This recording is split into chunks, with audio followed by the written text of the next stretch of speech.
Se sintieron los Beatles. Cuando llegaron a los Beatles, pero nosotros en Argentina decimos Beatles. Ustedes dirán, pero son los Beatles, pero en Argentina nosotros pronunciamos en inglés como se nos antoja. ¿Estamos? Ustedes dicen, te llamo para atrás, aparca la troca, y yo no digo nada. Así que los argentinos decimos Beatles. Debería decir los Beatles. Pero bueno, en Argentina siempre fueron los Beatles. Y como decimos los Rolling Stones. Somos como los españoles, nosotros lo decimos como se lee, no tenemos problema. La cosa es que se sentían literalmente, fuera de toda broma, la selección de un país. Yo decía, esto se parece a la selección argentina cuando llegó a mi país después de haber ganado la Copa del Mundo. Es impresionante lo que van a sentir esta gente cuando llegue el recibimiento. Solo eso. Y luego te transmito lo que creo Dios me dijo que te diga. Mirá.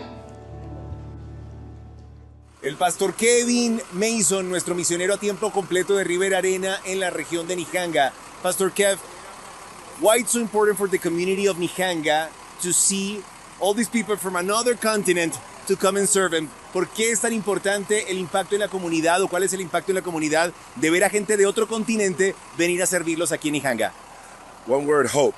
Una sola palabra, esperanza. When they see River come, then they know the stories that we're told are not just stories. Cuando ellos ven a la gente de River venir, se dan cuenta que las historias que hemos escuchado no son solamente historias. Now they see the faces that tell the stories. Ahora ven las caras de aquellas historias. And it breeds hope. Y eso trae esperanza. Written epistles read among men. We're a light of the world. River's bringing hope.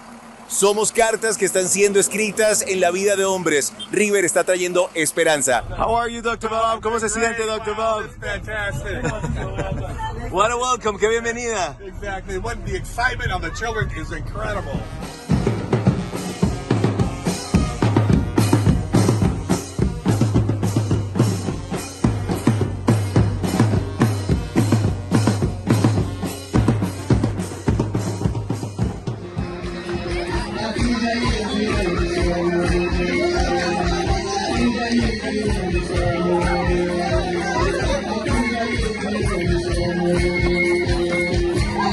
¿Qué tal el recibimiento?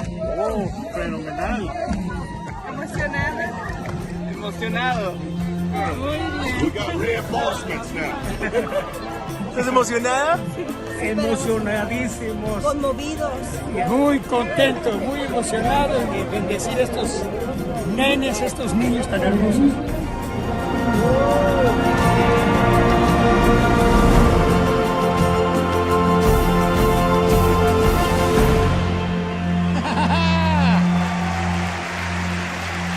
¡Qué lindo! Es nada más una partecita de todo lo que te pudiera contar, porque cuando uno ve los videos se emociona el recibimiento, como le va a costar a unos cuantos no traerse un par de niños de allá, ¿eh?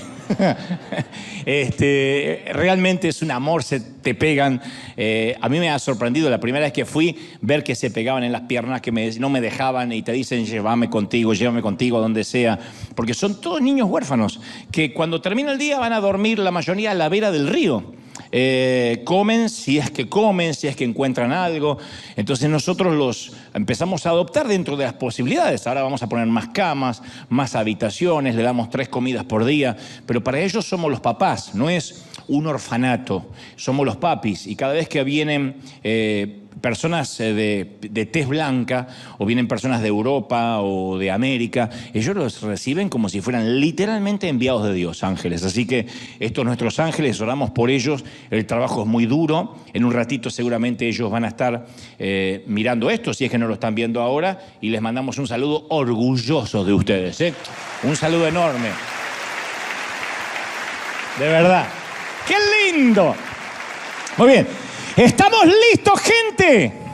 Ahí está. Bueno, durante los últimos días, esta última semana en particular, me han escrito literalmente, no es una exageración, desde todo el mundo, para decirme que los recientes mensajes les han quitado toneladas de peso. Gente, desde líderes hasta los que no lo son, me han quitado kilos de peso, me han liberado de muchos años. Decía un email, los mensajes me han liberado de muchos años de ataduras, de religión, de doctrinas absurdas, de manipulación religiosa, fundamentalmente. Y me remetía me remitía o recordaba la película Robin Hood que protagonizó Russell Crowe, donde se hace referencia a la fuerza que tendría contra la injusticia la movilización de la gente normal. El lema que queda escrito en la piedra y en la espada de Robin en la película es: levántate una y otra vez hasta que los corderos se conviertan en leones. De hecho, tengo un mensaje así: hasta que los corderos se conviertan en leones. Y de alguna forma, cuando Dios trae luz y cuando trae entendimiento, surge esa revolución de los moderados, donde se acaba un poco el silencio de los corderos, donde la gente empieza a decir: sí, es verdad, a mí no me dejaban preguntar por qué. Yo estaba bajo manipulación. Estoy hablando de una rebelión santa, si se me permite, de un evangelio sencillo, volver al evangelio simple, subversivos. Dios está levantando subversivos en todo el mundo que miren con ojos nuevos a Jesús, que vean con ojos frescos la Biblia, la palabra. Y mientras meditaban estos comentarios de la gente, yo me sentía atraído a considerar como clave una sola palabra que nos ha mantenido desde que comenzó la pandemia, desde que la Organización Mundial de la Salud declaró la pandemia mundial. Yo creo que hubo una palabra constante desde River, y todo lo que sigue, lo que siguió y lo que va a seguir se desprende de esa palabra. Yo soy un comunicador, así que yo me dedico a las palabras. Juego con la dialéctica, las inflexiones de voz, estoy atento a los significados. A mí me gustan mucho las palabras, las disfruto mucho el lenguaje del Cervantes. Debe ser por eso que soy tan malo para el inglés, porque me encanta mucho el castellano. Y siempre regreso, entre todas las palabras de esta riqueza que tiene el español, a la palabra gracia, porque es una palabra, una gran palabra teológica que todavía no ha sido estropeada, gracias a Dios. Es la última de las grandes palabras, porque todos los usos actuales de la palabra gracia retienen algo de la gloria del original. Cuando uno, ahora ya no se usa tanto, pero me acuerdo que mi papá solía decirle a la gente: ¿cuál es su gracia, caballero? Que era: ¿cuál es su nombre? ¿Cuál es su gracia, estimada dama? Hoy no se entiende mucho eso. Alguien diría: mi gracia es hacer como mono, o no sé. Pero la gracia tenía que ver con: fuiste agraciado con un nombre. Cuando el Parlamento declara un acto de gracia, es cuando libera un delincuente, cuando de alguna forma lo indulta. De igual manera, las tarjetas de crédito, las agencias de alquiler de autos, las compañías hipotecarias a veces dan un periodo de gracia. Si fuiste cumplidor, si pagaste siempre a término y tuviste de pronto una mala racha, a veces hay un periodo de gracia. Entonces, pero aprendo más de lo que significa una palabra, insisto, como comunicador, examinando o investigando los opuestos. Por ejemplo, me acuerdo cuando en la década del 80, algunos memoriosos deben coincidir conmigo, si es que ya en aquel entonces miraban noticias o eran cristianos, los periódicos, todos, las portadas de los periódicos hablaban de la caída de la gracia de un telepredicador llamado Jimmy Swaggart. Jimmy Swaggart confiesa un pecado públicamente y decían: cayó de la gracia. Insultamos a una persona para hacerle notar que es escaso de gracia. Decimos: desgraciado. Significa que no tiene gracia. O peor, este tipo es una desgracia, que no tiene gracia. Pero la palabra gracia contiene la esencia del evangelio, ¿no? Los grandes avivamientos siempre se producen cuando hay un mover del Espíritu, no por algo nuevo que se descubrió, por algo novedoso que no se conocía antes. No, se produce cuando alguien va a la Biblia y redescubre algo que siempre estuvo ahí y que dejamos de ver. Uno redescubre, eso es un avivamiento, redescubrir lo que ya está escrito, como ocurrió con la reforma de Lutero.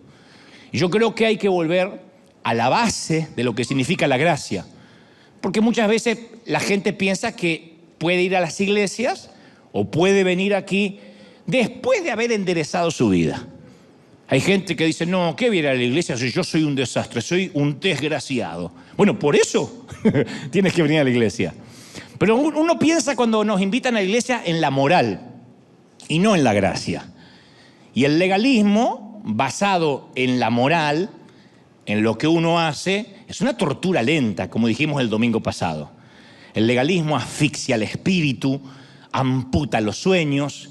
El legalismo nos provee una cantidad necesaria de religión para retenernos dentro de una iglesia, pero no la suficiente para nutrirnos. El legalismo nunca alimenta, siempre te llena de culpa. Y sales de la iglesia y dices, ¿cómo te fue en el servicio? Bien, bien, bien. Desde que pasé el altar hasta ahora todavía tengo ganas de suicidarme. Porque te agarra una culpa. Porque el legalismo te va asfixiando, uno no sale con gozo. Y además uno se va quedando hambriento, uno no se alimenta. Y los que enseñan, los maestros de la moral, tampoco saben dónde conseguir alimento. De manera que pasamos hambre juntos cuando hay legalismo. Porque la dieta se compone de reglas, de doctrinas, de normas, nada de vitaminas, nada de sabor, nada de condimentos, nada de sal. Alguno aquí debe comer sin sal porque se lo prohibieron por temas de salud. Y te acostumbraste, pero al principio uno dice, esto no tiene sabor a nada. Lo mismo pasa cuando la religión se vuelve desabrida, sin sal, predecible, es rígido, es uniforme, es mecánico y no viene de Dios. El legalismo es la búsqueda de la inocencia, no del perdón. Es decir, yo me voy a portar bien para ser inocente, para no necesitar el perdón. Es un proceso sistemático de defensa, una prótesis, una búsqueda de explicaciones, una exaltación y justificación del yo. E inconscientemente, como yo me crié en iglesias muy legalistas, cuando Dios me da la providencia de predicar, desde que fue la primera vez que lo hice allá cuando tenía 19 años, acá a la vuelta nada más, durante años, y esto que quizás sea coincidental con muchos colegas que me están mirando, si es que quedan colegas del otro lado, durante años a mí me asustaba mucho predicar un evangelio que fuera muy bueno, con mucha gracia. Y de hecho me lo hacían notar, cuidado, no exageres con la gracia. Porque a veces uno siente, los predicadores sentimos de equilibrar las buenas nuevas con las malas nuevas. Intentamos compensar los mensajes para que algunas personas no piensen, che, qué liberal que son en River. Nunca hablan de pecado, nunca de condenación, nunca me mandan al infierno. Que si quieren los mando al infierno en un ratito para que se sientan bien. Pero yo solía predicar y decía, me parece que exageré. Si predico mucho acerca de la gracia, quizá haya gente que abuse de la gracia, gente que lo va a malinterpretar. Uno siempre tiene ese pensamiento, ¿no? Si yo le digo a la gente la verdad, que Dios ya acabó la obra en la cruz, que los redimió, que no está enfurecido con ellos, que los ama, ¿cómo no te va a amar el Señor? Que perdona todo el pecado, pasado, presente y futuro, tal vez caigan en el libertinaje, así que no les voy a decir toda la verdad. Voy a mantener el equilibrio. Y cuando pensamos así, nos ponemos a hablar largo y tendido del infierno, del pecado, de la culpa, lo malo que es el diablo y los demonios. Y nos damos cuenta que se nos fue la hora y nos quedan 2 minutos para hablar de la gracia. Entonces intentamos apretujar la gracia en la oración de cierre, pero ya es muy tarde. La gente dice, siento culpa, me quiero morir rápido porque si me voy al infierno que me vaya ya. Y la congregación no sabe qué esperar de un pastor bipolar. Porque la semana pasada trataba de amor, de gracia, y ahora nos condena a todos. Lo que pasa es que yo estoy tratando de equilibrar. Y si quizá esta semana invitaste a alguien y le dijiste, ven porque te vas a sentir bien, y yo empiezo a decir, porque te vas al infierno, porque Satanás, el infierno está lleno de suegras que te van pinchando, con perdón de la dama. Con perdón de la dama que está aquí. Entonces, el que invita a alguien normalmente se disculpa. Ay, no sé, el pastor no es así, suele ser más divertido. Lo que pasa es que hoy tiene un mal día, las canas no le están haciendo bien. Entonces, yo he decidido, a esto voy, yo he decidido que voy a hacer hasta que Dios me llame a su presencia, hasta que me toque partir, alguien que predique la gracia y el amor. Pero voy a ser alguien que predique la gracia, pero que a la vez no evite al adolescente rebelde que se viste raro. Yo me niego a pertenecer a una congregación, por lo menos en lo que me resta de vida, que trate a una mujer de un modo distinto porque se le haya ocurrido entrar a la iglesia con un vestido que deja bastante piel al aire.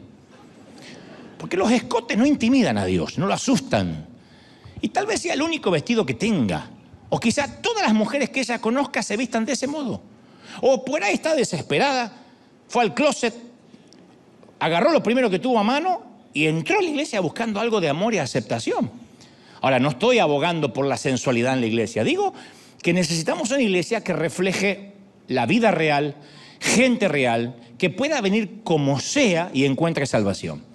Yo quiero, y me va la vida en esto, que los miembros de River le demos la bienvenida a todo el mundo, al homosexual, al heterosexual, al rico, al pobre, al bueno, al malo, al feo, a todo el mundo. Eso es gracia. ¿Sí o no? Si le vamos a pedir a alguien que cambie antes de entrar, entonces pedirle a un enfermo que primero se sane antes de entrar al hospital. Entonces, yo quiero que River sea un lugar donde puedan acudir todo tipo de personas. Cualquiera que sean sus problemas, sus defectos, sus adicciones, sus ataduras, y no tener que arreglarlas antes de sentarlas en primera fila. No, el Evangelio es buenas noticias para todos. No son buenas noticias para aquellos que poseen dominio propio y se nota la santidad. Son buenas nuevas hasta para los que tienen de su vida un caos. Que pueden venir a Jesús y ser aceptados al instante. Que le pertenecen a Dios incluso antes de creer, antes de comportarse como es debido, ya le pertenecen a Dios. La palabra dice, os doy buenas nuevas de gran gozo que serán para todo el pueblo. Yo predico buenas nuevas y no voy a pedir perdón por eso. Buenas nuevas. Alguien tiene que aplaudir por eso. Buenas nuevas, gente. Esto es River. Esto es el Evangelio. Alguien tiene que celebrarlo, ¿sí o no? Así que quiero dejar claro, no voy a pedir perdón nunca en la vida por predicar las buenas nuevas. Nunca. No voy a pedir perdón nunca por producir alegría en la gente, aunque digan, bueno, es que es muy liberal, son sermones muy livianos. Me fascina que la gente escriba y diga, me estoy quitando toneladas de peso. Estoy siendo libre de la cautividad mental. No está diciendo, ahora puedo pecar. No. Está diciendo, soy libre de la culpa. Y eso permite tener verdadera convicción de pecado. Dicho esto, tengo que confesar algo de manera pública para que lo sepa el resto del mundo. En River tenemos un grave y serio problema de pecado. Mirá la carita de incomodidad y cómo cambian de nalgas algunos. Pero en River tenemos un serio problema, serios problemas de pecado. Y antes de decirte cuál es el verdadero problema, también debo aclarar que históricamente los cristianos hemos dividido el pecado en dos categorías. Pecados de la carne y pecados del espíritu. No los divide así las Escrituras. Nosotros lo dividimos, la religión organizada. Pecados del espíritu y pecados de la carne. ¿Cuáles son los de la carne? Y los que tienen que ver con apetitos descontrolados. Lujuria, codicia, gula, fornicación, borrachera, pereza, que son los pecados que a nosotros más nos escandalizan. Uy, aquel no sabe qué orientación sexual tomar. Uy, fíjate aquella que se acostó con el fulanito. Esos son los que a nosotros nos escandalizan. A Jesús, los que más lo escandalizaban, sin desmerecer los otros, son los pecados del espíritu. El orgullo lo ponía loco, la arrogancia, la justicia propia, los celos, el espíritu crítico, la envidia. Claro, lo que pasa es que estos pecados no son tan coloridos como los otros. No son tan escandalosos como los pecados de la carne. No se pueden chismear tanto. Y decir, vos sabés que fulanita es envidiosa, no causa lo mismo que fulanita anda revoleando el calzón. Es otra cosa.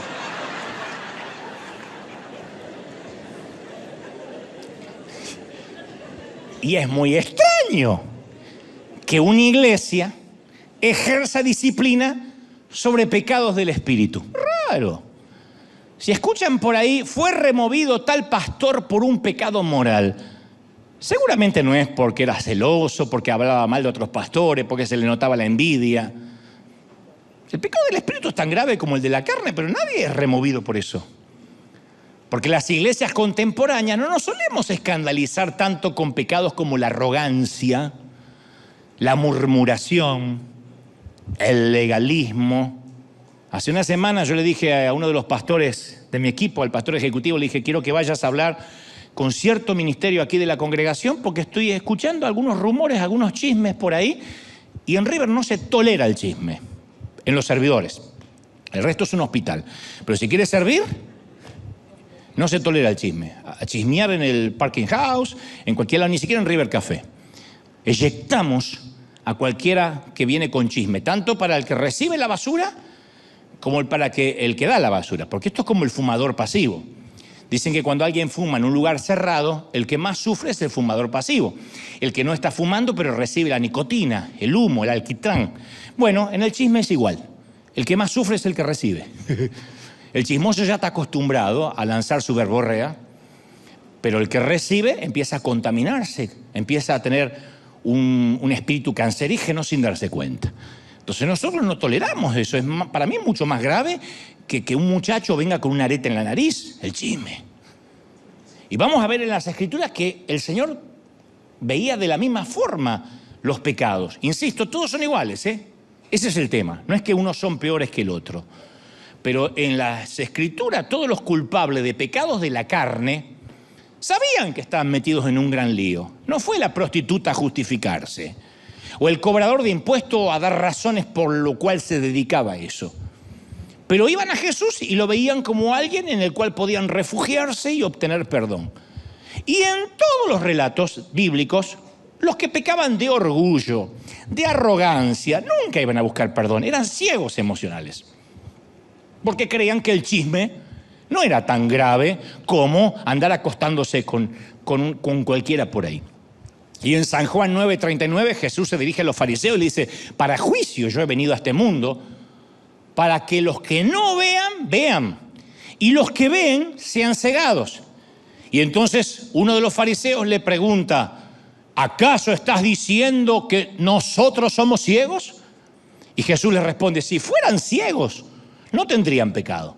Pero porque dicen, vemos, es que vuestro pecado permanece. Los que creen que no necesitan ver son los verdaderos ciegos. De allí la frase: no hay peor ciego que ¿qué? Que el que no quiere ver. Por decir vemos es que siguen pecando. Por decir yo no necesito la santidad como este otro, es que seguimos pecando. Los fariseos pensaban que podían amar a Dios y despreciar a la gente. No se puede. Lo voy a decir otra vez, aunque lo dije ya hace varias semanas atrás. No me digan que alguien puede venir a adorar a Dios y maltratar a un servidor. Maltratar a una mujer, a una seguridad, a alguien del café. Pero vengo a adorar a Dios. ¿Cómo vas a adorar a un Dios que no ves y maltratar a alguien que sí ves? Y eso es lo que pasaba con los fariseos. Se creían modelos de santidad porque ellos evitaban los pecados de la carne. Porque las damas tenían las faldas largas. Porque los hombres eran esposos de una sola mujer. Claro, los pecados de la carne son malos porque tienen que ver con el placer carnal. Pero los peores placeres también son espirituales. El placer de hallar falta en los demás, el placer de tratar como inferiores al resto, el placer del odio. ¿Cómo se explica el placer de los haters, de los odiadores seriales de las redes, siendo cristianos evangélicos? Los que recorren todo, y van a ver a Cash Luna, y lo van a ver a Maldonado, y lo van a ver a Dante, y lo van a ver al otro, y al otro, y se recorren poniéndole Satanás, apóstate, vas a arder en el infierno, y después se van a acostar a dormir. ¿Cómo se explica el odio? Ellos lo disfrazan diciendo, estoy desenmascarando, pero si el Señor dice más de una vez, Dios no te puso de juez. Pero aquel que se cree que es guardador de la sana doctrina podría estar muchísimo más cerca del infierno que la prostituta. Y el Señor lo tenía claro. Por eso quiero que convengamos que en River tenemos un grave problema de pecado. Ahora están respirando un poquito más.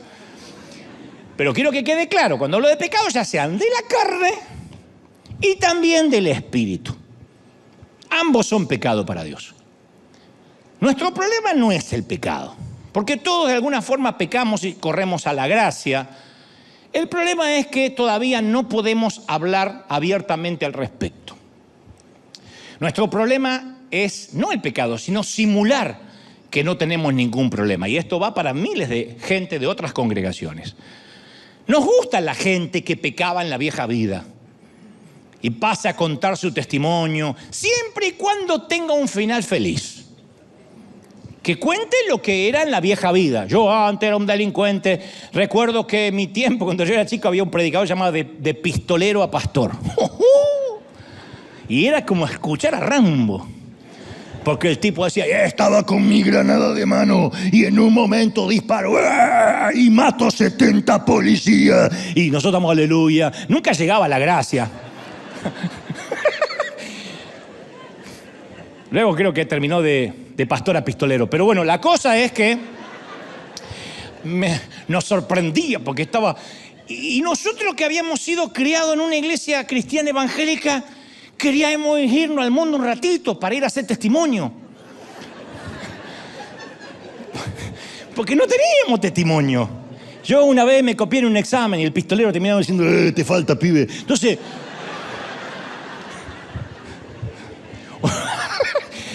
estábamos todos, decíamos, che, no tengo ningún pecado para contar, porque el que venía tatuado... el que venía tatuado así, porque cuando estuve en Guantánamo... la mujer le decía, mi viejo, si ni siquiera fuiste al ejército ni nunca tuviste preso en la vida. Pero siempre esa gente era la que nos gustaba. Había un viejo programa que se llamaba el Club 700, que llegaba a casa, traducido al español por quién sabe quién, que decía, oh cielos, Pat, yo era realmente un hombre infiel, ¿sabes? Caracoles, yo era un pésimo padre, ¿sabes? Y luego, ¿qué pasó, Charlie? Bueno, Pat, conocí al Señor, tú sabes, y ahora yo, cielos, soy perfecto, paseo mi perro, hago barbacoas y unas ricas malteadas. Oh, volveremos en unos instantes. Esos eran los testimonios que nos gustaban a nosotros. Ahora, imagínate, alguien va al médico y le dice, mire, yo vine a hablarle de las enfermedades que tenía. No me pida que le hable de una enfermedad actual porque me avergüenza. El médico dice, ¿para qué viene? Y para contarle que estaba enfermo y ahora ya no. ¿Por qué alguien iría a un médico clínico solamente para tratar de convencerlo de que no necesita un médico clínico? ¿Por qué alguien vendría a la iglesia a tratar de convencer a la gente que está aquí que no necesita una iglesia? Entonces, en realidad, uno le dice a la gente que hable de su pecado siempre que sea un pecado del estilo, estoy orando menos, ore por mí que últimamente estoy ayunando un poco menos, a veces me explota un poco el mal carácter. Esos son los pecados que uno puede hablar. Porque uno sin querer va enviando como sutiles mensajes que hablar de temas demasiado profundos y escabrosos puede que no sea una buena idea. Entonces los pecados que se confiesan en la iglesia, hermano, yo la verdad que el otro día me enojé contigo. Me duró 3 minutos, pero quiero pedir perdón. Te perdono, María. Gracias, Sor Piedad. Y se van agradeciendo. Pero no es realmente con lo que estamos luchando. Si un pastor confiesa un pecado grave, y bueno, todo el mundo le va a pedir que deje el ministerio de inmediato. Pero si un pastor confiesa pecados triviales, nimios, inocuos, que no son muy escandalosos, la gente dice, bueno, qué auténtico que es, ¿no? Y terminamos creando una cultura de superficialidad. Ven a la iglesia siempre y cuando no estés metido en algo muy grave, tú sabes. Nos gusta decirle a un médico, mire, mi cuerpo tiene un problema. O decirle a un mecánico, mire, mi auto no me está andando bien. ¿Por qué los pecadores no podemos sentirnos libres para decirle a otros pecadores que tenemos un problema de pecado y necesitamos ayuda y oración? Porque si queremos que Dios ame al verdadero ser, tendremos que tratar de ser reales. Si no, Dios no nos va a poder amar. David fue el mayor rey de Israel, pero también era un polígamo el tipo. No lo estoy defendiendo, digo que además de ser un polígamo, era un padre espantoso. Codició a la mujer de otro hombre, cometió adulterio, intentó engañar al marido, lo mandó a matar, se cayó el crimen por 1 año, mentiroso, adúltero, codicioso, asesino. Con todo eso tenía un corazón tierno y Dios dijo, su nombre conforme a mi corazón. Y mi pregunta ¿es posible que alguien esté pecando, luchando con un pecado y todavía siga amando profundamente a Dios a la vez? Sí. Por eso venimos a la iglesia. Yo creo que una de las grandes razones por la que tanta gente tiene una idea equivocada de la iglesia es que piensan que la iglesia es el lugar donde personas perfectas nos juntamos con otras personas perfectas para cantar cuán perfectas somos delante de Dios. Cuando en realidad La iglesia debería ser el lugar donde admite que la gente ha caído, que ha fallado, que está rota. Estamos aquí porque somos peores que los demás, no mejores. Estamos aquí porque necesitamos ayuda. ¿Estamos de acuerdo, sí o no? Y cada vez más es un lugar seguro donde podemos compartir nuestros defectos, nuestros fracasos, nuestras debilidades, nuestras adicciones, nuestras necesidades, nuestro dolor. Debería ser el lugar donde uno puede ser donde es. Qué lindo, además de casa, que la mayoría puede llegar y ponerse las pantuflas y el pijama y esa ropa horripilante, esa camiseta que camina sola, la dejas y que va sola la camiseta caminando. Hace y sube la camiseta sola porque es como una mascota del tiempo que no la lavas. Pero es la comodidad, ¿o no? ¿Viste cuando las damas llegan a la casa y ¡pah! Se sacan los zapatos así, ¡pah! Y los dedos se liberan como una empanada así, ¡pah!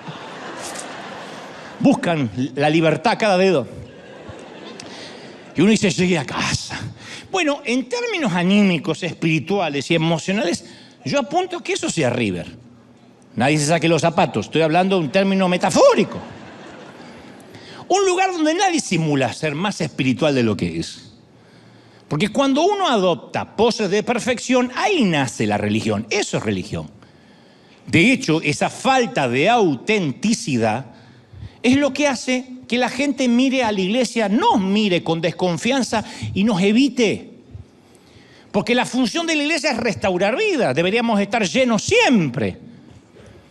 No tendría que haber iglesias vacías en ninguna parte del continente ni del mundo, porque la función de la iglesia es restaurar vidas que se han roto. Siempre hay clientela para eso, ¿o no? Siempre. Restaurar al necesitado, siempre hay clientela. Pero ¿qué pasa? Tratamos de tapar nuestros errores, nuestros fracasos, que justamente lo que tratamos de ocultar es lo que atrae a las personas que oyen el evangelio que comunicamos. Pero nosotros tratamos de ocultar lo que estamos luchando. Pablo amplió esta verdad en 2 Corintios 12:9 y dijo, por lo tanto, ¿se acuerdan? Gustosamente, con placer, haré alarde de mis debilidades. Voy a hacer alarde de mis debilidades para que permanezca sobre mí el poder de Cristo.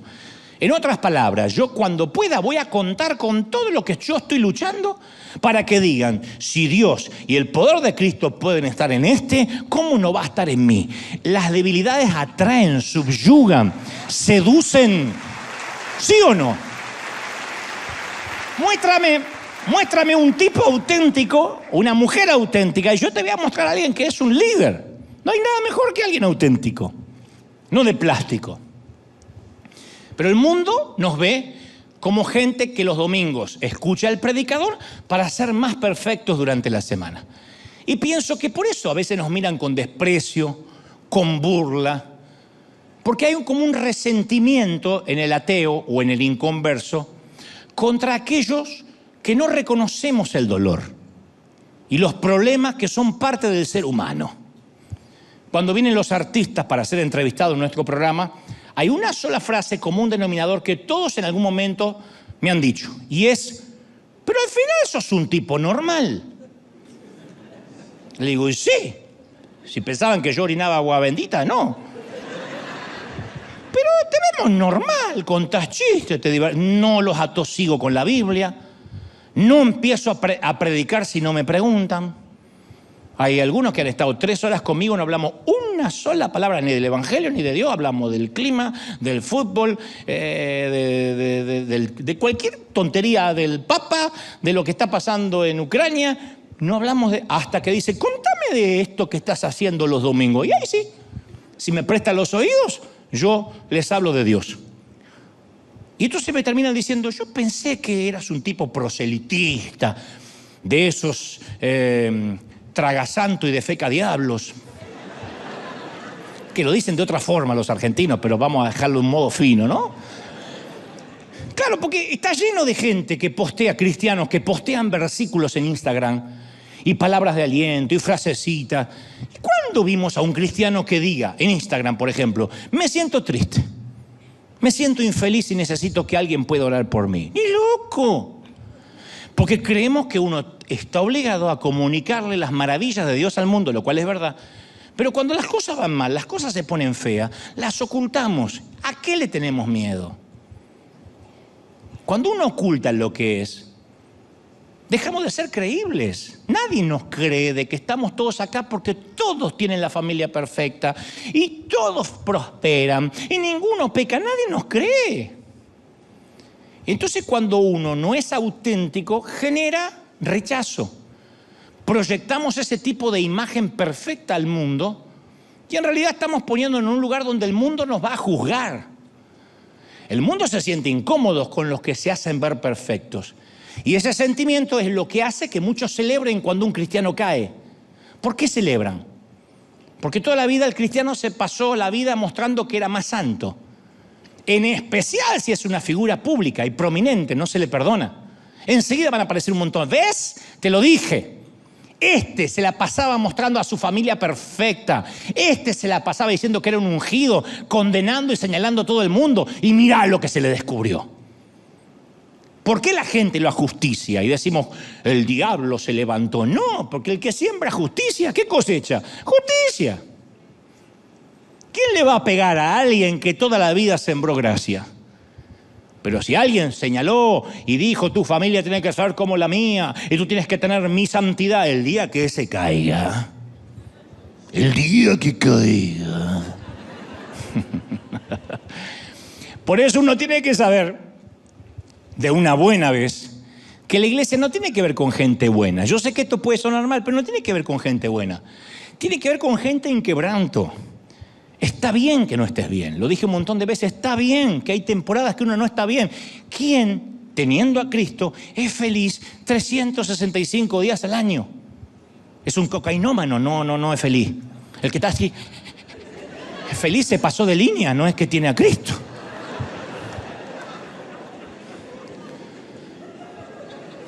Mira cómo sabe. Salomón divide la vida en 28 temporadas diferentes, entre las que dicen tiempo de reír, tiempo de llorar, tiempo de endechar, tiempo de celebrar. O sea, eso es la vida. Altibajo, nos va bien a veces. Yo aprendí una frase de las series americanas que antes decía, ¿cómo te sentís bien? Y otra vez decía, ¿cómo te sentís mal? Ahora aprendí una frase que me encanta, que te las voy a regalar por el mismo precio, que dice, ¿cómo te va hoy? Ah, he tenido días mejores. Y suena elegante. ¿Cómo te va hoy? He tenido semanas mejores. Quiere decir que no es la mejor semana, he tenido mejores, esta podría ser peor, pero sigo creyendo que Dios va a tener la victoria, aunque ahora no la esté pasando bien. Eso es ser real, eso es ser auténtico, ¿sí o no? Mira, en Alcohólicos Anónimos nunca se le permite a una persona presentarse y decir, hola, soy Juan, yo era alcohólico y estoy curado. De hecho, entrevisté a un querido rockstar, se llama Nito Mestre. Él pertenecía a una banda llamada Sui Generis en Argentina. Y le digo, ¿a qué te dedicas? ¿Qué estás haciendo? Me cuenta y me dice, también es muy importante decir que yo soy alcohólico. Y me choqueó. Porque digo, ahora seguido me pide un vaso de vino o me pide algo. Me dice, no, a ver, convengamos, hace 18 años que no pruebo el alcohol, pero soy alcohólico. Digo, ¿qué valor? Me dice, no, lo primero que te enseñan es nunca decir, ya no soy alcohólico. Porque aunque no hayas bebido en meses, aún uno debe identificarse con esa debilidad, porque al negar la debilidad se podría convertir en víctima de la debilidad. El que se cree firme, mire que no caiga. Entonces no podría tampoco nadie en Alcohólicos Anónimos decir, yo, está bien, soy alcohólico, pero no estoy tan borracha como esta Betty. Perdón si hay una Betty acá a la que le gusta el... No, en Alcohólicos Anónimos todo está el mundo al mismo nivel. Nadie engaña a nadie, por eso están ahí. Saben que han convertido la vida en un desastre y están tratando de volverse a enderezar. En muy pocas congregaciones se encuentra ese amor y ese tipo de comprensión. En Alcohólicos Anónimos durante 1 hora los poderosos descienden, los humildes suben, le piden perdón, fortaleza a Dios y les piden apoyo a los que los rodean. Ayúdenme. A veces me siento tentado Alguien dice, yo esta semana caí, cedí, tomé una copita. Nadie los condena, no tienen que fingir, son personas reales. Y en la iglesia, ¿cuándo se relacionan? ¿Cuándo se profundizan las relaciones? Cuando la gente es real, cuando nos sinceramos, sí, acá estamos todos iguales. Todos luchamos con algún pecado, o de la carne o del espíritu, si te gusta catalogarlo. Por ahí alguien nunca se acostó en la cama equivocada, pero sí largó la lengua para chismear mientras que hacía la fila.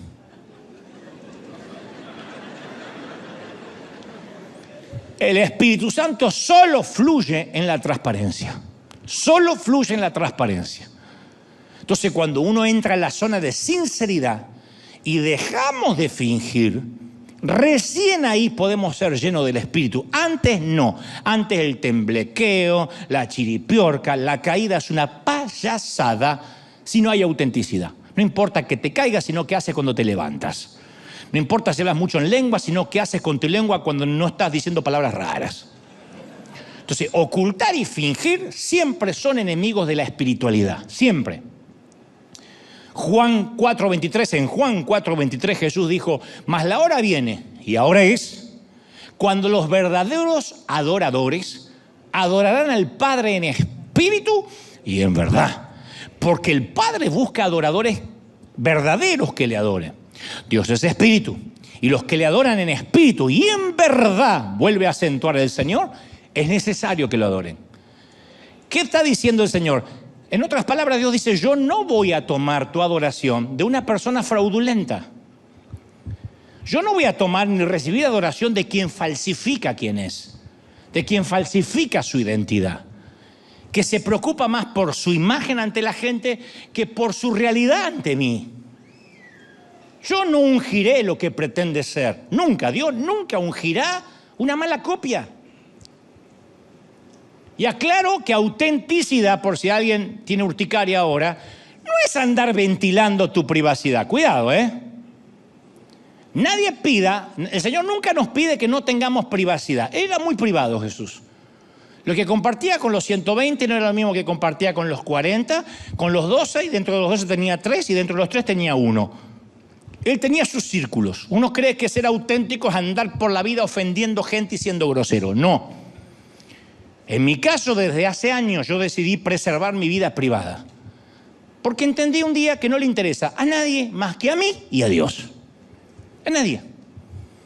Un sabio dramaturgo le dijo una vez a la familia real en Buckingham, si abren la puerta de vuestra intimidad a la prensa o al público, no pretendan cerrarla nunca más. El abrir esa puerta siempre es un viaje de ida. Siempre.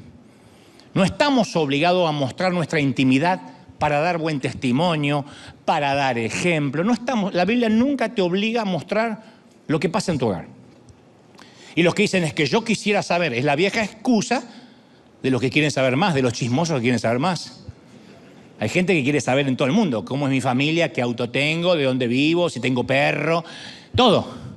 Pero si tienen el espíritu de Doña Florinda, que miren suelta la sopa, intruso, la coma y ventaneando con la chapoy, y que se saquen las ganas. Porque el testimonio no se construye en Instagram, ni en las redes. El testimonio se forja en secreto y no se expone, se deja ver, se refleja orgánicamente. El testimonio no hay que andar mostrándolo, se refleja. ¿Por qué decidí preservar mi vida privada? Porque una vez Carlos Anacondi, hace muchos años, me dijo, flaco, ¿para qué crees que Dios te llamó? Así habla Carlos. Flaco, ¿para qué crees que Dios te llamó? Y yo le digo, Carlos, creo que Dios me prestó los oídos de la gente para que les hable de Él, para que los conduzca a Él. Y me dijo, si no querés tener problemas, no hagas una sola cosa de más que no sea tu llamado. ¿Tu llamado qué es? Predicar. Haz eso. Dios no te llamó que andes mostrando tu familia. Acá estoy yendo al cine, en la playa, a hacer TikTok. Dios te llamó a predicar. Entonces te pones tu ropa y predicas como un señor. Ese es tu llamado. Vas a responder por eso. Dios no te va a decir por qué no hiciste TikTok, por qué no publicaste más en Instagram. Tu llamado es predicar. Entonces, Dios no nos pide que no tengamos privacidad. Lo que nos pide es que no finjamos públicamente lo que no somos. no tiene nada bueno para decir, no lo diga. No hace falta que diga, amo mi suegra, amo mi suegra. ¿Por qué? Si nadie te lo está pidiendo. Y no te creen. A menos que se haya muerto. Si no, no te creen. Entonces no sé si les pasa, yo suelo desconfiar mucho de esas parejas que viven publicando cuántos se aman, cuántos se desean en las redes. Ay, mi pelotón de melocotón. Ay, mi dulce de leche, Godzilla con botas.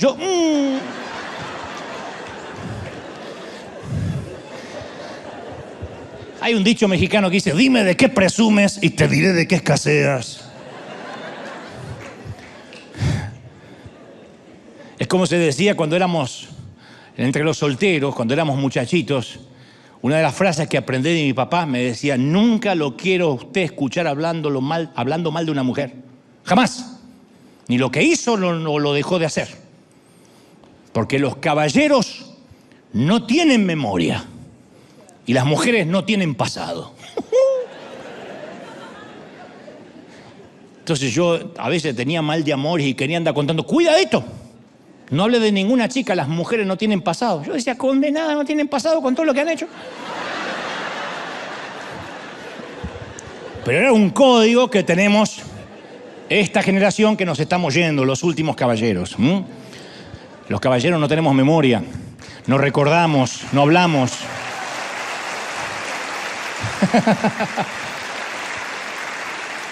Vuelvo al tema, a mi humilde entender, si tienes que decir por las redes lo que deberías decir dentro de tu habitación, dentro de tu recámara, estás manipulando una bomba de tiempo que en cualquier momento te va a estallar.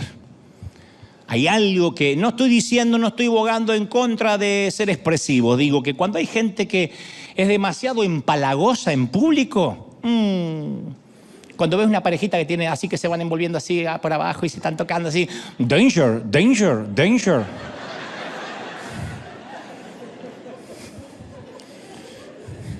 Eso es nada más, no digo que esto sea teológico, es un pensamiento personal. Cierta vez te conté que los romanos antiguos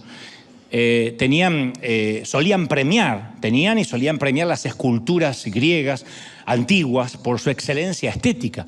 Y las estatuas tenían varios siglos de existencia, venían cinceladas, esculpidas por grandes artistas. Y entonces algunas de ellas poseían brechas o grietas donde le faltaba el mármol. Y los vendedores descubrieron que si le ponían a esas esculturas cera, lucían fantástica por un tiempo. Le ponían cera, las lijaban y la cera parecía más real que el mármol. Pero tenía un problema, que con el tiempo la cera se endurecía y se tornaba amarillenta. Y entonces era evidente que la estatua no era auténtica por completo. De modo que los vendedores querían vender una estatua y si no tenía cera y era todo original, decía, esta es una estatua sin cera. Los romanos decían, esto es sin cera, que significa sincera. Cuando alguien es sincero, es que no está tapando las grietas para parecer perfecto. Qué sincera que es esta mujer. O sea, se le ven los hoyos, se le ven las grietas. Es maravilloso cuando se le ven los hilos. Pero cuando uno quiere tapar los hilos, solo es una marioneta disimulando que es una marioneta. Hechos 2:46 dice que cuando la iglesia comenzó, se reunía y comían juntos con alegría y sinceridad de corazón. Claro, porque todos podían venir como estaban. Los corazones eran sinceros. Pablo le dice a los romanos en Romanos 15:7, acéptense mutuamente como Cristo los aceptó a ustedes. La aceptación es más que ser amado por alguien. Porque Dios no me dijo, Dante, si te lavas, si te vistes mejor, si lees la Biblia, entonces te dejaré ser parte de mi familia. Claro que Dios me ayuda a convertirme en una mejor persona, en una mejor versión de mí a diario. Pero no tengo que simular quién no soy para pertenecer a la familia de Dios. Cuando alguien me conoce a mí, mi vergonzosa y humillante verdad, y todavía me ama, eso es amor real. Ama mi esencia. Uno tiene que amar y dejarse amar por quien ama tu esencia, porque el cabello se te va a caer, la panza va a crecer, el cuerpo va a cambiar, la línea de flotación va a bajar. La ley de gravedad se cobrará sus víctimas en tu cuerpo. Y entonces uno tiene que decir, no tengo competencia porque esta persona ama mi esencia. Dios ama nuestra esencia. Yo hace poco leí que una de las señales del narcisismo, del egoísmo, es que es más fuerte ser admirados que el ser amados.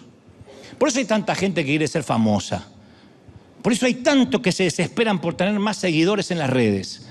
Porque es más importante en esta generación ser admirados que ser amados. Y la admiración sea porque hace un video comiéndose los mocos, porque se pone un encendedor cuando se larga un gas,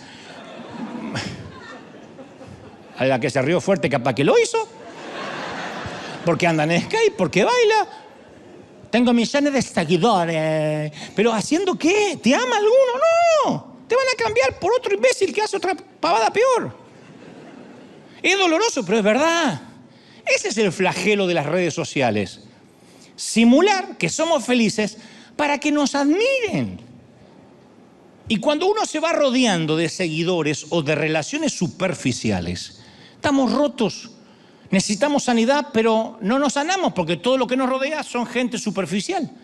No obstante, cuando uno se reúne con personas que nos conocen de un modo profundo, esa aceptación es la que nos empieza a sanar. Yo recuerdo un desayuno que tuve con Juan Carlos Ortiz, para los que no saben, fundador de esta congregación, hace muchos años, que actualmente está en la presencia del Señor. Y un día en un desayuno que él mismo me preparaba, le dijo a su esposa que nos dejara solos. Le conté cosas que me avergonzaban, fui sincero, le hablé de mis envidias, de mis cobardías, de mis inseguridades, de mis celos, de mis zonas más vulnerables. Que está diciendo, ¿cuáles son? ¿Qué te importa? Lo hablé con Ortiz, no con usted. Así es como contesto en las redes, si un hombre de Dios no hablaría así. Es que como yo hablo, contesto, así que te importa, lo digo en mala onda, con onda. ¿Qué te importa?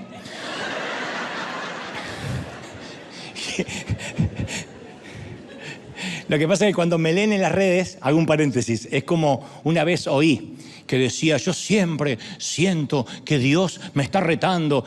Y alguien le dijo, ¿por qué no lees la Biblia como que todo lo que Dios inspiró allí lo hizo sonriendo? Y todo va a cambiar.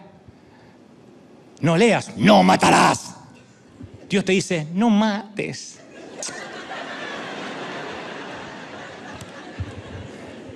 Bueno, estaba hablando con Ortiz, ¿no? Y me sentí muy expuesto, porque tenía miedo de quedar fuera de su círculo, de perder la conexión que tenía con este hombre de Dios. Y para mi sorpresa, él nunca apartó la mirada de mis ojos. Y nunca olvidaré sus próximas palabras. Me dijo, Dante, si antes te amaba y te admiraba, ahora te amo y te admiro más. ¡Qué autenticidad, mi viejo! No me olvido más. ¡Qué lindo! La misma verdad que yo creía que me iba a alejar de él, se convirtió en un lapso que nos unió más que nunca. Eso pasa con Dios. Luego me contó algunos secretos de él, de su propia vida. Y ese día aprendí que si guardo parte de mi vida en secreto, tal vez digas que me amas. A mí me ama mucha gente, no todos me odian. Pero me aman porque tampoco me conocen. Ay, está lindo, ay, le brilla el rostro, ay, está simpático, qué sonrisa. Pero no tiene ni idea quién soy yo. Yo no puedo creerme esos aplausos si no me conocen. Yo sé en mi interior que a lo mejor no me amarían tanto si supieran quién soy. No puedo ser amado por completo a menos que sea conocido por completo. Ser conocido por completo es el don más sanador que un ser humano le puede regalar a otro, más que una alianza, más que chocolate, más que un corazón en San Valentín. Decirle, te voy a regalar mi autenticidad. Entre nosotros no va a haber puertitas cerradas. Te voy a contar todo. Lo malo, lo lindo, lo feo, y tiene un costo, a veces doloroso. Pero yo quiero ser real con alguien. Eso es lo que construye una pareja, una iglesia, una relación, una sociedad. Lo dice Santiago 5:16. Por tanto, confiésense unos a los otros los pecados. Oren unos por otros para que sean sanados. Díganme cuándo hicimos ese ejercicio últimamente. Acá y en cualquier iglesia del mundo. ¿Dónde uno dice, yo fui a una iglesia a confesar mis pecados? A menos que seas católico y fuiste a confesarte con el cura. ¿Quién confiesa los pecados? ¿Quién le pide oración al otro? Ayúdame. Todos nos enseñaron que tenemos que proclamar victoria aunque nos esté yendo mal. Todos somos pecadores perdonados en recuperación. Y nadie puede estar seguro si es amado solo porque se muestra empoderado, se muestra santo, se muestra victorioso. No hay peor persona para relacionarse que alguien que todo el tiempo está fingiendo. Yo tengo amigos así. Bueno, no son tan amigos, pero con los años nos fuimos distanciando porque eran súper superficiales, lo son. Hola Dante, ¿cómo te va? ¿Qué tal? Dios te bendiga. Parece de plástico. Parece Ken, un muñeco. Y es notable cómo los escritores bíblicos nunca hacen lo que las iglesias modernas hacemos, poner a las personas o a los líderes en un pedestal. Por mucho que uno quiera agarrar la Biblia y higienizarla y hacerla más aséptica, está llena de gente fallada. Jacob había engañado. Pedro había negado a Cristo. David cometió adulterio. Noé se había emborrachado. Jonás huyó de Dios. Gedeón se moría de miedo. Miriam era chismosa. Marta se preocupaba por todo. Tomás dudó. Zaqueo cometía fraude. Elías se deprimió. Moisés era tartamudo e inseguro. Y otro tema que en la actualidad se finge mucho. ¿Quién en la Biblia tuvo el mejor matrimonio al estilo Disney? Adán y Eva pasaron su luna de miel en el paraíso y después todo se le vino cuesta abajo. Abraham mintió diciendo que Sara era su hermana 2 veces y embarazó a su sirvienta Agar. Isaac y Rebeca se pasaron la vida peleando como perro y gato porque ella favorecía a Esaú y él favorecía a Jacob. Jacob tuvo hijo de 2 esposas y de las siervas de ellas. Todo lo que sabemos de la esposa de Moisés, Séfora, es que un día se peleó con Moisés, le cortó el prepucio a su hijo que ya era grande, en rebeldía porque dijo yo no lo quiero circuncidar, pero ahí tienes y a partir de ahora somos hermanos de sangre. Punto, y se divorció. David era un desastre como marido, Salomón era peor. Cuando a Job se le pusieron las cosas difíciles, vino la esposa y le dijo maldice a tu Dios y muérete. En los cuentos de Disney, Bella y Bestia, ahí se casan y la bestia es feliz con la bella. Pero en ningún lugar de la Biblia, no estoy diciendo que las parejas no tengan que ser felices, cuidado. Pero en ningún lugar de la Biblia muestra, esta es la pareja perfecta, la que todos deberíamos imitar. Lo que quiero decir es que, no obstante, en las congregaciones, muchas parejas viven una silenciosa agonía. Ni se les ocurre comentarlo, decirle al pastor, porque lo primero que hacen los quitan del ministerio. Entonces se llevan como perro y gato, pero están obligados a proyectar una imagen a la que llaman testimonio. Hay que cuidar el testimonio, pero si debajo de la superficie no hay nada, no es testimonio. ¿Cuántas parejas en las iglesias aquí y en el mundo existen abuso físico, abuso emocional, abuso psicológico, abuso sexual? ¿Cuántos canallas se van a predicar por el mundo y dejan a la mujer con 8 hijos en la casa y les mandan dinero de tanto en tanto? Y se juegan a ser los grandes predicadores a los cuales las naciones lo están llamando y no cuidan el rebaño que Dios le dio. O tienen una hija jovencita que les quedó embarazada del novio y no la traen más a la iglesia porque se le empezó a notar la panza. ¿De verdad? No digo que de verdad esté embarazada, digo, ¿de verdad la van a ocultar? ¿Cuántos matrimonios uno de ellos es un alcohólico secreto? Y son los que más necesitan ayuda. Y son los que menos ayuda reciben. Porque significaría abandonar el pedestal del testimonio. Y si la gente en River empieza a simular que tiene un testimonio, yo, en primer lugar, a priori, habré fracasado como pastor. No hice bien mi trabajo, no prediqué bien. Porque nos olvidamos que una comunidad reunida en torno a una cruz no hay lugar para pedestales. Todos estamos quebrados al pie de la cruz. Todos, no hay alguien que esté parado. Todos estamos alrededor de la cruz, quebrados. ¿Sí o no? ¿Y qué pasa? Cuando no mostramos a los demás la verdad, se crea una versión fragmentada de nuestra personalidad. El exterior no coincide con el interior. Por eso muchos hijos abandonan las iglesias, porque saben que el padre Y la madre son dos canallas que acá adoran y en casa se viven matando. Mi mamá acá se hace la adoradora y en casa tiene unos ataques de nervio y es una neurótica. Mi papá acá se hace el siervo y en casa la agarra a golpes a mi vieja. ¿Cómo esa generación va a aceptar a un Dios real si los primeros que fingen son sus padres? Pero siempre nos preocupa qué impresión damos a los demás que ser la persona que en realidad somos. Y eso es desgastante, además es agotador. Porque en las iglesias, por lo general, todo está enmascarado. Yo nací en iglesias donde todo está enmascarado, perfumado, disfrazado. Por eso tanto nos seduce cuando vemos a alguien normal y natural. ¡Oh! Cuando alguien dice, ¡oh! Ahí están diciendo por ahí, Dante confesó que es un borracho. Porque yo dije, me tomé una corona fría un día. Entonces, el pastor de la corona, ya están todos...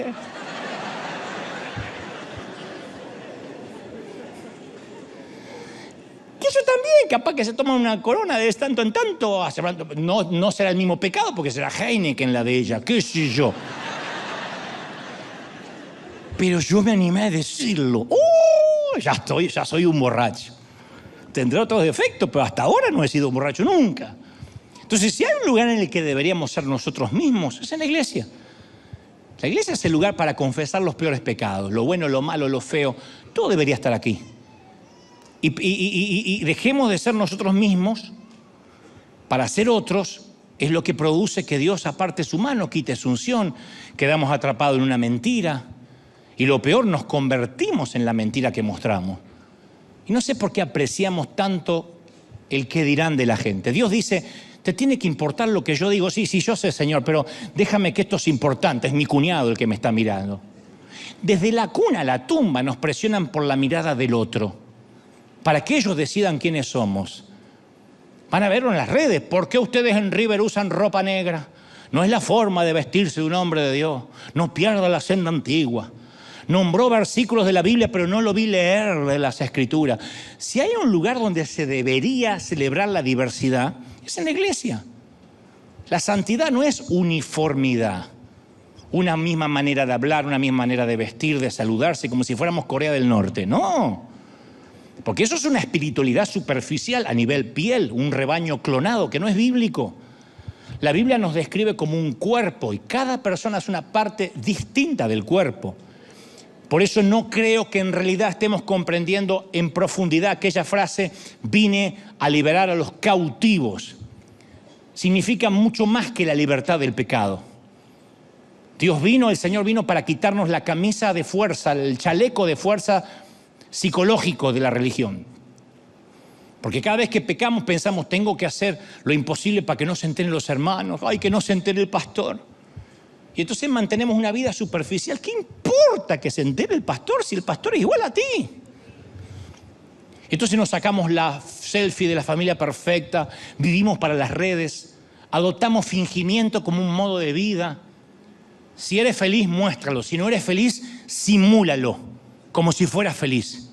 Lo mismo si estás enfermo, no lo confieses, no confieses la enfermedad. Pero si te duele, ¿qué no vas a confesar? ¿Te duele la panza? Unos retorcijones, confieso que estoy bien. No, no está bien. No finjas. ¿Y cómo compensamos el fingimiento? Y mirando, no tolerando las metidas de patas ajenas. Y entonces cuando aparece lo que yo llamo el delito religiosamente correcto. ¿Sabe cuál es el delito? La palabra o la frase, mi deber es cuidar el testimonio. El delito del falso testimonio aparece en el Código Penal de cualquier país. Es una pena de 6 meses a 2 años de prisión. Pero en nuestra vida, el perjurio, pero en nuestra vida, la prisión puede ser eterna. Nos llevamos mal, pero damos un falso testimonio de que nos llevamos bien. Nuestros hijos viven en rebeldía, pero vivimos hablando de ellos que son los mejores, los más perfectos. No, hay que decir, tengo un hijo en una temporada de rebeldía, ¿me ayudan? Porque si no tuviste un hijo en temporada de rebeldía, no tuviste hijo o no son tus hijos. Los domingos está lleno de familias que bajan del auto relucientes con una sonrisa y se vinieron todo el viaje peleando, insultándose, denigrándose. Vieja, te vas a morir, vos te vas a morir. Bienvenido a River. Eso no es cuidar el testimonio. Eso es falso testimonio. Eso es falso testimonio. No te digo que bajes y cuentes, pero pide ayuda. Hace unos días me saqué una foto con un productor muy famoso y las redes se infectaron de cristianos maldiciendo al hombre por algo que había hecho en el pasado. Pero lo peor que me dijeron, Dante, deberías cuidar el testimonio. Fíjate con quién te saca fotos, porque no sabes lo que este le hizo a una fulanita en el pasado. Y en ese momento me di cuenta que nada cambió. Al ver los escribas y los fariseos que él comía con pecadores y recaudadores de impuestos, decían, ¿quién es este que bebe y come con pecadores? De hecho, Juan relata la conversación improvisada que Jesús tiene con una mujer de pésimo testimonio, junto a un pozo. Jesús habría podido empezar la plática señalando el desastre de su vida. O pudo haber señas de, no quiero saber nada con esta mujer, a ver si me sacan una foto y quedo pegado al lado de esta loca. Tampoco le dijo, anduviste por la cama de 5 tipos diferentes y ahora tienes un amante distinto. ¡Qué vergüenza! ¿Qué haces viviendo con un amante cuando tuviste ya 5 maridos? No, dice, esta mujer tenía sed de amor, de afecto, de perdón, de gracia. Él le dijo que el agua que ella estaba bebiendo nunca la iba a satisfacer, le ofreció agua viva para que quitara su sed para siempre. Yo trato de recordar este espíritu de Jesús cuando me encuentro con alguien cuya moralidad no apruebo. Digo, esta persona tiene mucha sed, me digo a mí mismo. Lo mismo pasa, intento explicar el odio a veces en las redes, digo, deben tener mucha sed. Esa misma sed los está matando. Necesitan un agua de vida, se están muriendo de hambre en sus propias congregaciones y entonces salen a matar. Porque el hambre te pone de mal humor, porque el hambre, la falta de nutriente te convierte en un zombie. Sales a comer carne humana. El hambre hace que salgas a comer carne humana. Cuando estás bien nutrido, nunca vas a ver una persona feliz hablando mal de otro. No tiene tiempo, si está feliz. Quien está feliz no tiene tiempo para el matrimonio ajeno. Quien está feliz no tiene tiempo para ver el ministerio ajeno. Yo nunca tuve tiempo, nunca, de verdad, no me estoy haciendo el santo. Nunca tuve tiempo para sentarme frente a la computadora a ver qué están haciendo otros predicadores. A ver si predican sana doctrina o se desviaron de la fe. ¿Qué voy a tener tiempo si termino de predicar? Ya tengo que preparar el sermón del domingo que viene. Y en el medio hacer programas de televisión y escribir libros y viajar y hacer gira. Estoy tan feliz con mi llamado que no tengo tiempo para ocuparme de otro. Además, se me suma que tengo claro que nunca el Señor me preguntará por nadie. Él no me preguntará a mí por Guillermo Maldonado. Él no me va a preguntar a mí por Otto Azurdia. Él no me va a preguntar a mí por Rudy Gracia. A mí me va a preguntar por mí. De manera que si yo empiezo a hablar de otros y a atacar y a hacer una cacería de brujas, es porque perdí el gozo de la salvación, porque no soy feliz. Si me pongo a criticar a otra gente es porque yo no me siento feliz conmigo mismo. Tendré un montón de defectos, pero caramba que soy un tipo seguro. Y la seguridad me costó mucho, Me costó mucha terapia con Dios, mucha oración. Hoy soy el que soy. Para bien o para mal, ya en mi edad no voy a cambiar. Y esa seguridad viene de la autenticidad, no socava mi autoridad. No tengo miedo a perder autoridad por mostrarme auténtico. Al contrario, la autenticidad subyuga, seduce, atrae, lidera. Dios aborrece el fingimiento. Y cuando decimos que somos santos y no lo somos, estamos fingiendo. Cuando mostramos fortalezas en lugar de debilidades, estamos fingiendo. Cuando hacemos todo lo posible por seguir manteniendo la imagen que tenemos la vida resuelta, estamos fingiendo. Cuando retocamos nuestras imágenes y aplicamos Photoshop a los fracasos, estamos fingiendo. Pero no podemos retocar, poner filtros, iluminar a quienes realmente somos. Y Dios me dice que te diga, si sigues actuando como que todo está bien, no te bendeciré.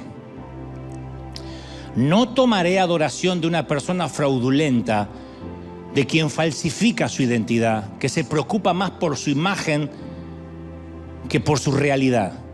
No ungiré lo que pretende ser. Nunca he bendecido, dice el Señor, una mala construcción. Yo bendigo a los que adoran en espíritu y en verdad. Entonces, si hoy tienes el valor de ser real, si tienes el coraje de ser auténtico, el valor de dejar tu vergüenza, tu orgullo, tu arrogancia, tu ego a un lado, si tienes el valor de preocuparte no en cómo te ve la gente, sino en cómo te ve Dios. Y dice el Señor, y me dices, estoy confundido, Señor. Vengo a River porque me siento cada vez más frustrado, vacío. Necesito tu toque, me siento cansado. Si de verdad confiesas, dice el Señor, que estás herido, cansado, dolido, roto, entonces eres un candidato para la verdadera adoración. Y te aseguro que la voy a recibir desde los cielos. Y no me importa lo que hiciste, no me importa con quién lo hiciste, no me importa cuántas relaciones tuviste, no me importa, dice el Señor, con quién te acostaste. Si simplemente te sinceras, si eres honesto y te presentas ante mí y me dices te necesito, yo te estoy buscando, porque yo no amo tu falso testimonio, te amo a ti, amo tu yo real, amo lo que eres y te busco, adórame, dice el Señor, adórame, vamos.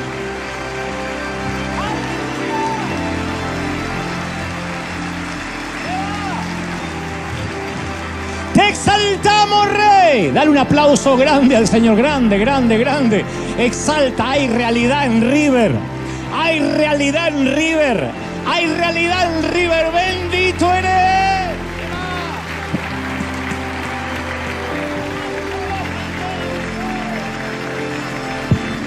Impresionante. Aleluya. Celebra, celebra, celebra, celebra al Rey. Celebra al Rey de Reyes. Autenticidad, dice el Señor. Eso trae los avivamientos. No habrá avivamiento hasta que no haya un arrepentimiento de corazón. Autenticidad. Arrepentimiento no es pasar a un lugar, no es correr a un altar. Arrepentimiento es, Señor, te quiero adorar con manos verdaderas. Este soy. La oración que más conmovió al Señor fue el que decía: sé propicio de mí, pecador. El Señor dijo: ¿a quién crees que mi Padre va a oír más? ¿Al justo que dice no he pecado, he guardado la santidad? ¿O aquel que dice soy un desastre? Las oraciones que más conmueven al Señor fue: acuérdate de mí cuando vengas en tu reino. Simplemente un pedido de ayuda. ¡Ayuda! ¡Help! Solamente ayuda. Ese pedido de auxilio, ese llamado al 911 es lo que trae la verdadera adoración. No esperes estar santo para levantar manos santas. Leva las manos como el hijo pródigo, con barro, con olor a chiquero. Dile: Señor, este soy un desastre. Si puedes hacer algo con este desastre, aquí va mi corazón. Y te aseguro que la llenura del Espíritu va a venir. Así viene.